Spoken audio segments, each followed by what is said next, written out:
We want to take a moment to welcome everybody to the Watch This Shit podcast. You could have been anywhere in the world, but you're here with us.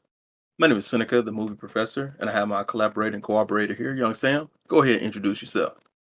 Hey, it's Young Sam, aka a not future race car driver, based on this movie we're about to review. That's what you're not going to do. That's race no damn cars. Uh, With this podcast, we're going to give you the definitive decision on whether you should go view a new movie release or not. It's real easy. If we say watch this shit, stop what you're doing and go enjoy some good cinema. If we say don't watch this shit, avoid it as you would driving behind slow drivers. Or don't. Do what you want. It may be fun or it may force you to plunge into the depths of road rage. You don't want to listen to us? You put your life in your own hands. Today, we are coming to you with the PlayStation exclusive Gran Turismo, the Woo! movie based on a real life story about a dude that played a game to become a real race driver so that they could make a movie about him. What the fuck is this? If they didn't show the real life person, I would think they were pulling an elaborate hoax. I love driving fast, but anyone with a shred of common sense can rationalize that playing a video game is nowhere near the same experience as driving a real car. Try this shit in real life. Go play some Mario Kart all day, then go out and think you're gonna learn how to drift. Shit ain't gonna work. Young Sam, can you believe this is a real event, or do you think somebody lying?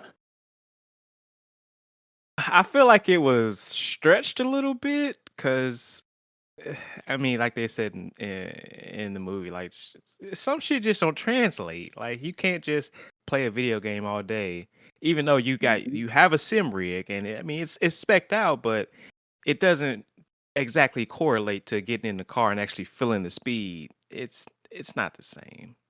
It's not the same at all. Oh my gosh. Okay. All right. So let's talk about it. So the first thing they do, just to tell you a little bit about myself, opening a movie with written dialogue has always been one of my turnoffs. It shows that the filmmakers either one, hold the audience in low regard, believing they won't be able to understand the events that will be shown to them and need greater context to set it up, or two, are not creative enough to find a way to tell a story cold and get you all the necessary information to discern what is happening with the world. Both are equally terrible. There are some films that have creatively used this trope. Star Wars is a prime example. It has become a staple of that series to have an opening crawl that explains where the story is and what the characters are currently doing. Even though it is creatively used, it's still lazy. And the mark of a subpar creator, yes, George Lucas, I'm talking to you.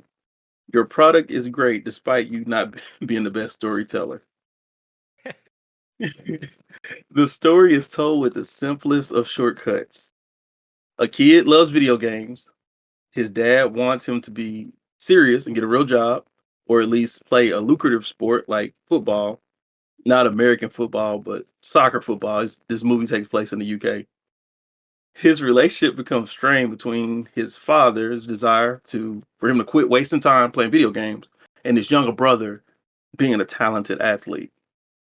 He has always had dreams of being a race car driver and spends every waking moment playing Gran Turismo. Young Sam, I need your help on this one. The character had a racing wheel. You talked about it a little bit earlier. He had a racing wheel combo to play the game, but I'm fairly certain that's not the optimal way to play those games. As a person who uses cheat sticks in fighting games, what would you say? What should he have used to race with? Well, I mean, he had a good, I think he had a Fantech setup, so it was pretty optimal. But you have them now to where you can actually, when you're driving, you can actually feel the bumps in the road on the course. What the hell? Um, it's get pretty advanced, but I just feel that his setup it was nice, but I don't think that it was the best for kind of what he was using it for. Uh huh. Yeah. You have too many options if you're using a real wheel as opposed to a freaking gamepad. And I don't use cheese sticks, by the way. It's not cheating. It's definitely cheating. But on a serious note, with all that said about the way that the story was set up, did you? Did it help you get invested in the movie at all? Not really. It it was kind of in a sense, it was kind of boring. I was just like, Mhm. Mhm. like this is. It was frustrating me more than anything. Just kind of how the way they were doing things, and coming from somebody that loves racing, I was just like, yeah, this isn't right. So yeah, it didn't do the way they set it up didn't do justice. Mhm. There's definitely more fun ways that they could have engaged people into the story. Like the rolling start of a race, right? You Mm-hmm. yeah, coast into it and then boom, take off. Mm-hmm. They just were at a cold stop. It Uh, was, so Archie Madekwe is the actor they pulled to play the role of the protagonist. He does not have the acting ability to be a leading man. I've seen him in the Apple TV show See. I hate the name of this show, by the way. It's very hard to start a conversation and ask someone if they have seen the show See. Anyway, I'm gonna move on. His performance is even weak in that show. It's even more so here in this movie. He kind of cruises along through the film, having things happen to him and being told what to do. The real life person, Jan Bardenbro, would have to imbue much more agency in order to accomplish the things that we see on screen. There's no way you simply follow instructions until you luckily win a race at 300 miles an hour. But old Archie is just kind of floating along, not showing any signs of a movie star quality. Sam, did you see this young man? I mean, do you see him being like any type of force in Hollywood anytime soon? No, no, like I didn't even know the guy before this, and when you brought up his name, I was like, is that the main character or is that the actors? I still, I don't, not very memorable. It was just the performance was Mhm. very lackluster. Also, it was just like, yeah, you need more practice or something. Right. I agree. It was a very weak performance. Orlando Bloom, haven't seen him in a while. He's back. Mm. He plays the let me see if I can get this word right. The Nissan marketing exec. All these years, I thought it was Nissan. I never Really? knew or thought because this is a Japanese company. I never thought that we are pronouncing it wrong. It never crossed my mind. I'm not gonna go on Uh, the tirade of the entitlement of Americans, but we are very entitled. it's the aluminum versus aluminium argument. No, aluminium isn't a word. Here Like we go. like tomato, tomato. Tomato is not a word.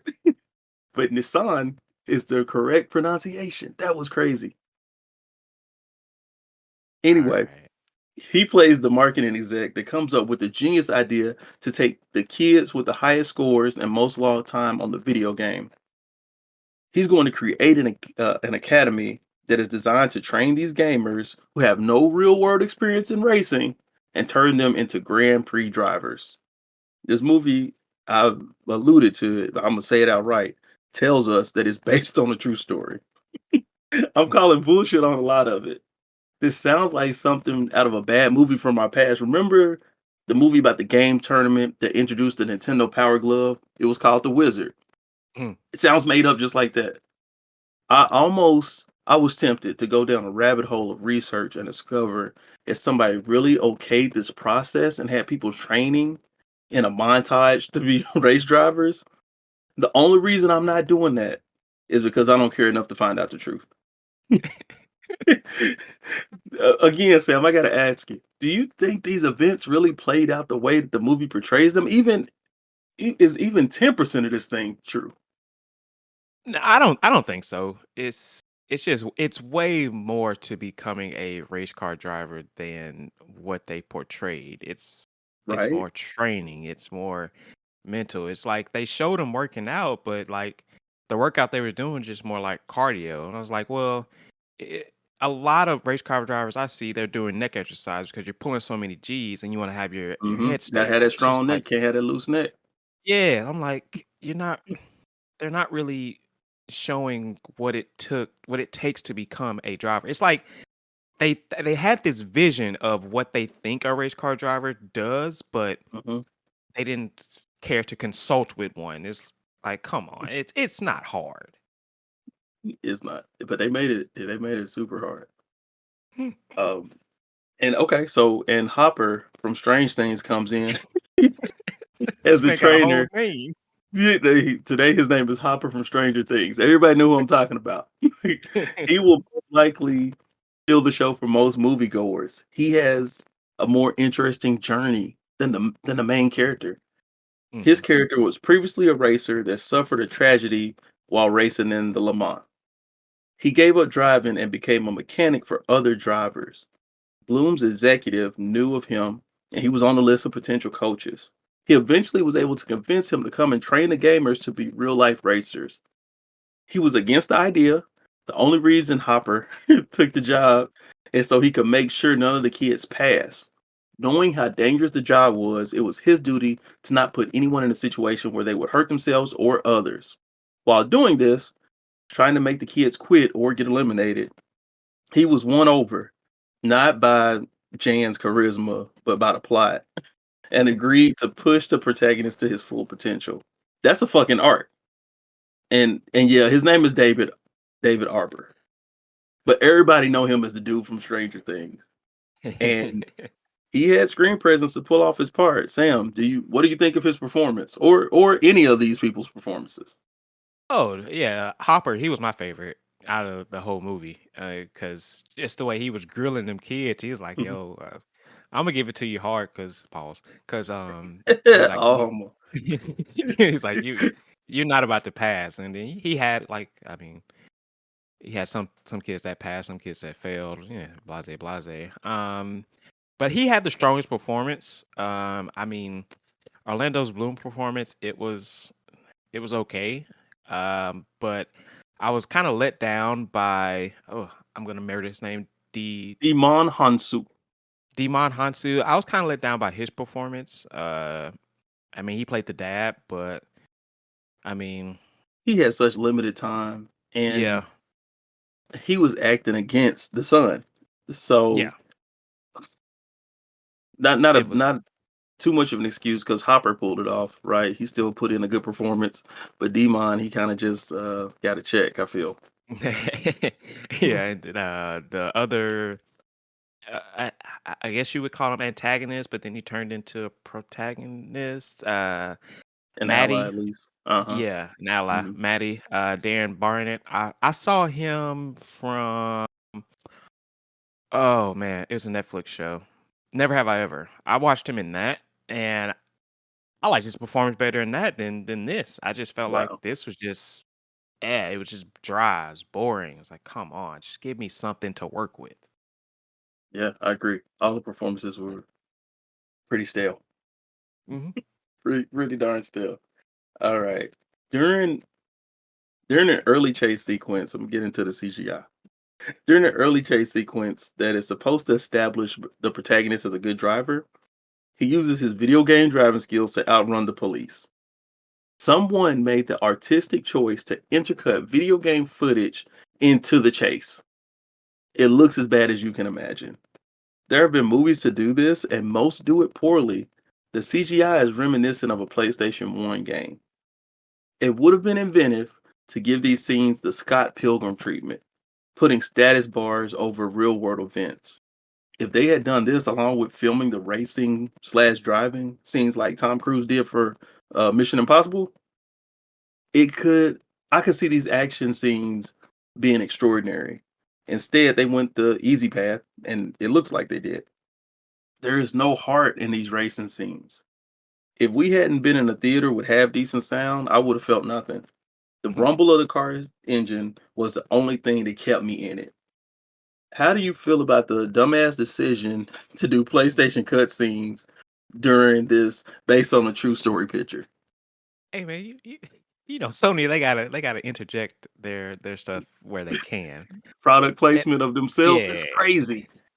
Now, and every like when they first did it, I was like, okay, this is a little weird, but then they kept doing it. I was like, I Kept feel doing like it. you're leaning on this too much, and it's not a good thing. It just It was ugly. it takes you out of the moment. It's like this guy he Mhm. is racing, and then all of a sudden you just see this graphic, and it's like, come on, man, what are you doing? Just leave it. Do something small, but you gotta envision a whole car. All right, whatever. It's next scene. That's how I felt about it. Uh-huh. Move on.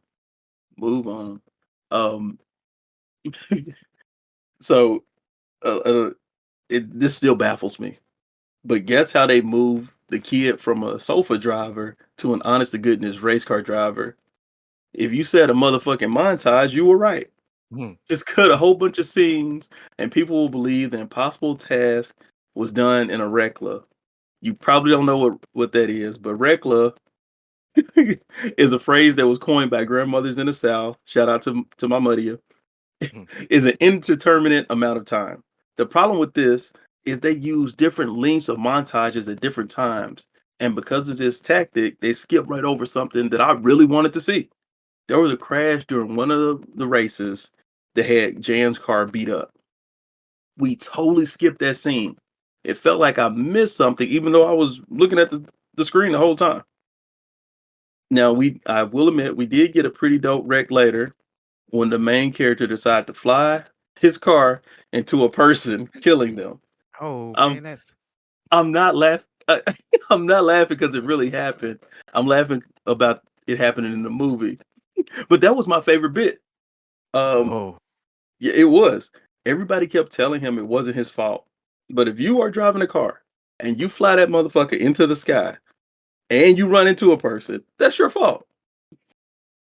But a few pep talks later, and this nigga was right back behind the wheel in one of the most grueling races ever, the Le Mans.